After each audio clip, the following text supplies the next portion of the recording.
Mathieu, on s'est donné rendez-vous à la place d'Armes devant la basilique Notre-Dame pour parler de cette grande restauration de la basilique, un lieu culte. On a commencé par la façade en 2020. Là, on achève la tour Est. Et là, normalement, pour la première fois depuis 10 ans, à la mi-septembre, la façade va être libérée complètement. Si vous regardez en haut, le haut de la tour est complètement blanc. Ce sont toutes des pierres neuves. On se fait interrompre par la plus belle des mélodies. C'est de la pierre de Saint-Marc, c'est de la pierre sédimentaire. Avec le temps, il y a de l'eau qui rentre entre les couches.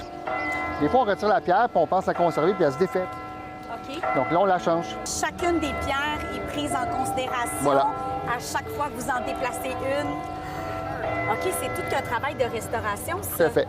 OK, et c'est pour ça que vous avez lancé cette initiative Parrainer une pierre? Nous, ce qu'on s'est dit, comment faire en sorte que les gens deviennent des gardiens de Notre-Dame? S'approprient une partie du bâtiment, puis se dire, moi, j'ai contribué directement.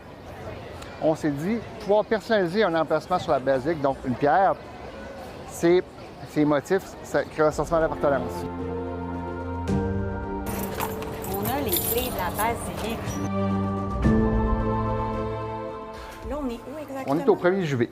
Donc, si vous regardez en haut, ça s'écaille. Donc, dans la mesure du possible, ce qu'on fait, c'est qu'on consolide puis on fait des retouches. On ne veut pas refaire le décor.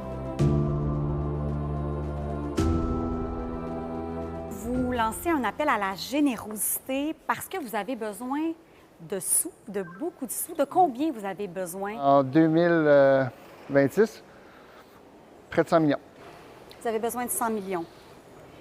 Et Mais les gens qui travaillent en patrimoine vous diraient que quand on ouvre un mur, on ne sait pas ce qui nous attend. les gens... À titre d'exemple, sur chaque tour qu'on a fait, on a changé 4 fois plus de pierres que prévu. C'est magnifique, hein? On est en haut du toit. On est derrière les créneaux qu'on voit de la façade où est la croix. Ça, c'est un exemple de restauration totale et non partielle, c'est-à-dire que toutes les pierres ont été remplacées Toutes les ici. pierres ont été changées en haut. Comme vous voyez, les créneaux, les pinacles, c'est la partie la plus exposée aux éléments. Courant éolien, pluie, gel-dégel. OK. Donc, puis la pierre du haut des tours, c'est la pierre de moins bonne qualité que plus bas. Ça, c'est un exemple d'une pierre qu'on peut parrainer. Voilà. On peut y associer un message. Donc, le message est public si la personne le souhaite, sinon il reste privé. Puis elle peut le partager avec ses proches. En réalité augmentée, les gens de la place d'Armes, par exemple, en bas, avec leur téléphone, leur caméra, vont pouvoir voir quelle était leur pierre.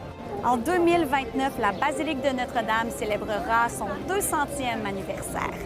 À Montréal, Marc Asmar pour Nouveau Info.